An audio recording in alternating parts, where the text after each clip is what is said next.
தேவனுக்கு மகிமை உண்டாவதாக. நேற்றும் இன்றும் என்றும் மாறாத இயேசு கிறிஸ்துவின் இனிய நாமத்தினால் உங்கள் அனைவரையும் நான் வாழ்த்துகிறேன். இன்றைய தேவ செய்தி, சிறியவன் எளியவன். 1 சாமுவேல் 2ஆம் அதிகாரத்தின் 8ஆம் வசனத்திலே அவர் சிறியவனை புழுதியிலிருந்து எடுத்து எளியவனை குப்பையிலிருந்து உயர்த்துகிறார். அவர்களை பிரபுக்களோடு உட்காரவும் மகிமையுள்ள சிங்காசனத்தை சுதந்திரிக்கவும் பண்ணுகிறார்.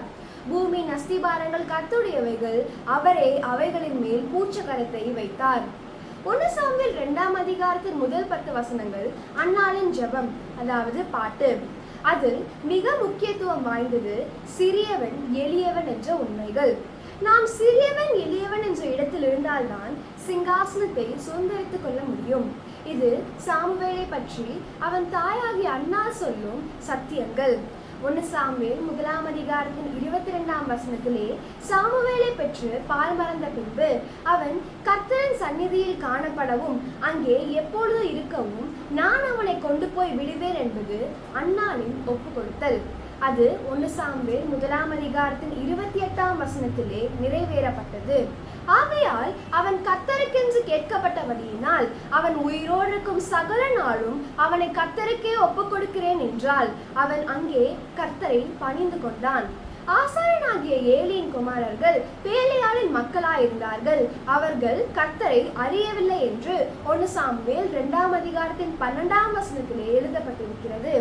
ஏலியின் பிள்ளைகளினால் மனுஷர் கர்த்தரின் காணிக்கையை வெறுப்பா எண்ணினார்கள் என்று 1 சாமுவேல் 2ஆம் அதிகாரத்தின் 17ஆம் வசனத்திலே எழுதப்பட்டிருக்கிறது.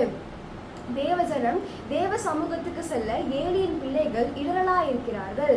இந்த சூழ்நிலையில் அன்னாள் இவைகள் ஒன்றையும் ஒரு எதிர்ப்பாக எண்ணாதபடி தன் குமாரனை ஏலியினிடத்தில் ஒப்புக் கொடுத்தது குறிப்பிடத்தக்கது. சாமுவேல் ஏலிக்கு முன்பாகவும் கர்த்தருக்கு முன்பாகவும் பணிவிடை செய்து கொண்டிருந்தான். 1 சாமுவேல் 2ஆம் அதிகாரத்தின் 11ஆம் வசனத்திலே சாமுவேல் ஆசாரியனாகிய ஏலிக்கு முன்பாக கர்த்தருக்கு பணிவிடை செய்து கொண்டிருந்தான் என்றும் 1 சாமுவேல் 2ஆம் அதிகாரத்தின் 18ஆம் வசனத்திலே சாமுவேல் என்னும் பிள்ளையாண்டான் சணல் நூல் ஏபோத்தை தரித்தவனாய் கர்த்தருக்கு முன்பாக பணிவிடை செய்தான் என்றும் எழுதப்பட்டிருக்கிறது. என்னாகமம் 12ஆம் அதிகாரத்தின் 7ஆம் வசனத்திலே மோசே தேவனுடைய வீட்டில் எங்கும் உண்மையுள்ளவன் என்று எழுதப்பட்டிருக்கிறது. எபிரேயர் 3ஆம் அதிகாரத்தின் 2ஆம் வசனத்திலே மோசே தேவனுடைய வீட்டில் எங்கும் உண்மையுள்ளவனாயிருந்தது போல இவரும் தம்மை ஏற்படுத்தினவருக்கு உண்மையுள்ளவராய் இருக்கிறார் என்று பவுல் எழுதுகிறார். இங்கு சாமுவேல் தேவனுடைய வீட்டிலே எங்கும் உண்மையுள்ளவன்.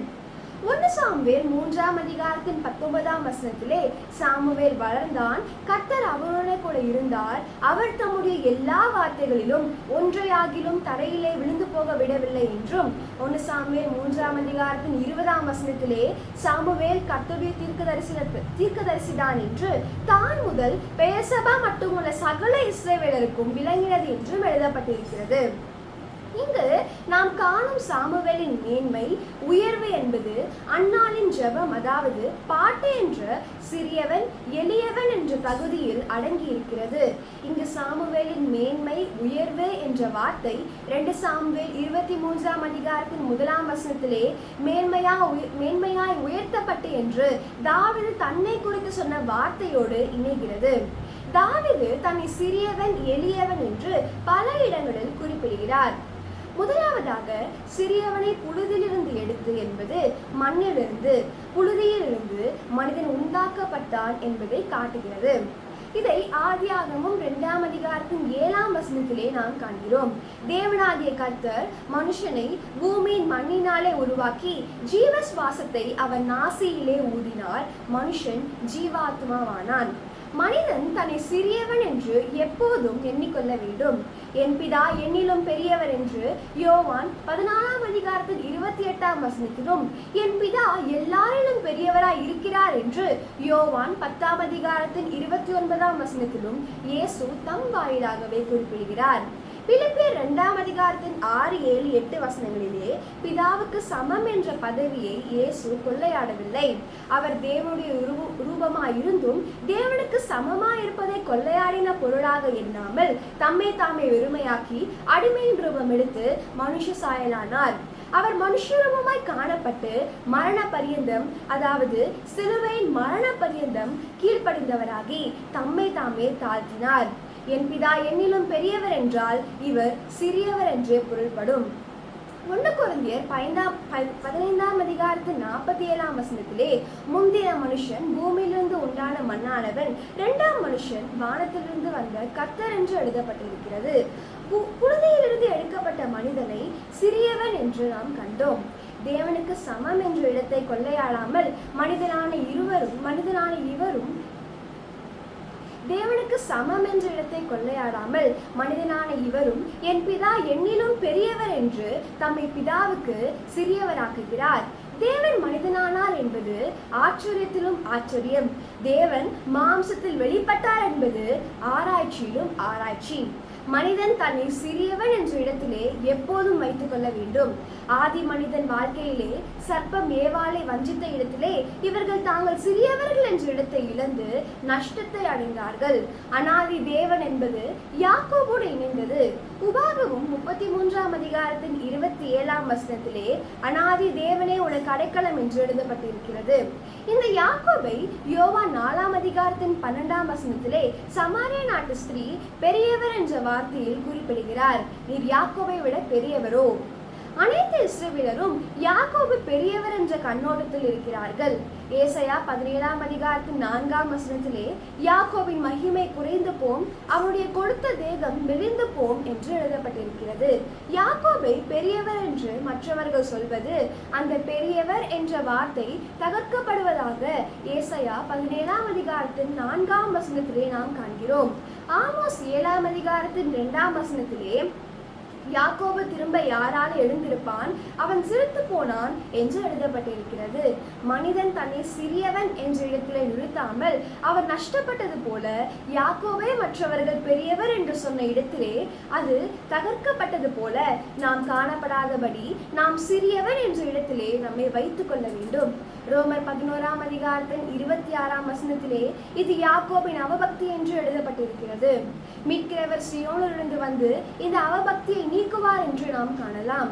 லூக்கா 1ஆம் அதிகாரத்தின் 32-33 வசனங்களிலே அவர் பெரியவராயிருப்பார், உன்னதமானவருடைய குமாரன் எனப்படுவார், கர்த்தராகிய தேவன் அவருடைய பிதாவாகிய தாவீதின் சிங்காசனத்தை அவருக்கு கொடுப்பார், அவர் யாக்கோபின் குடும்பத்தாரை என்றென்றைக்கும் அரசாளுவார், அவருடைய ராஜ்யத்துக்கு முடிவிராது என்று எழுதப்பட்டிருக்கிறது.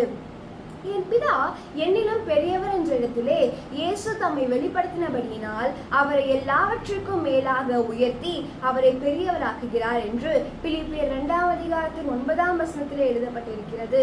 இயேசு தேவாலயத்திலும் பெரியவர், சாலமோனிலும் பெரியவர், யோனாவிலும் பெரியவர், யாக்கோபிலும் பெரியவர். மனிதர்களாகிய நாம் சிறியவர் என்ற இடத்திலே நம்மை வைத்துக் கொண்டால் தேவனுக்கு சமம் என்பதை நாம் சுதந்திரித்துக் கொள்ளலாம். 1 யோவான் 3ஆம் அதிகாரத்தின் 2ஆம் வசனத்திலே நாம் அவருக்கு ஒப்பாயிருப்போம் என்று அறிந்திருக்கிறோம் என்று எழுதப்பட்டிருக்கிறது. இரண்டாவதாக எளியவனை குப்பையிலிருந்து உயர்த்துகிறார். எளியவன் என்பது ஆவியில் எளிமையுள்ளவர்கள் என்று மலை பிரசங்கத்திலே ஆண்டவர் குறிப்பிடுகிறார்.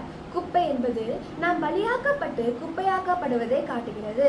பிலிப்பியர் 3ஆம் அதிகாரத்தின் 11ஆம் வசனத்திலே அவருக்காக எல்லாவற்றையும் நஷ்டம் என்று விட்டேன், குப்பையுமாக எண்ணுகிறேன் என்று பவுல் எழுதுகிறார்.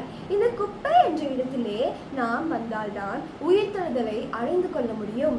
பழைய ஏற்பாட்டு பலிகளிலே பலியாக்கப்பட்ட பின்பு குப்பைகளை, அதாவது சாம்பலை நாம் காணலாம். ரோமர் 12ஆம் அதிகாரத்தின் முதல் 2 வசனங்களிலே நம்மை பலியாக ஒப்பு கொடுக்கப்பட்ட இடத்திலே நன்மையும் பிரியமும் பரிபூர்ணமான சித்தம் என்னதென்று செய்து நாம் மனம் புதிதாக்கப்பட்டு மறுரூபத்தை அடைந்து கொள்கிறோம். எனவே நாம் சிறியவன் என்ற இடத்திலே நம்மை காத்து கொண்டு எளியவன் என்ற இடத்திலே நம்மை சாம்பலாக்கி குப்பையாக்கி உயிர்த்தெழுதலை அடைந்து கொள்வோம்.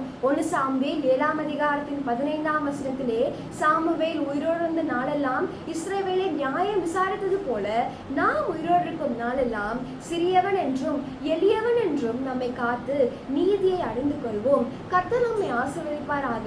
தேவனுக்கு மகிமை உண்டாவதாக. ஆமென்.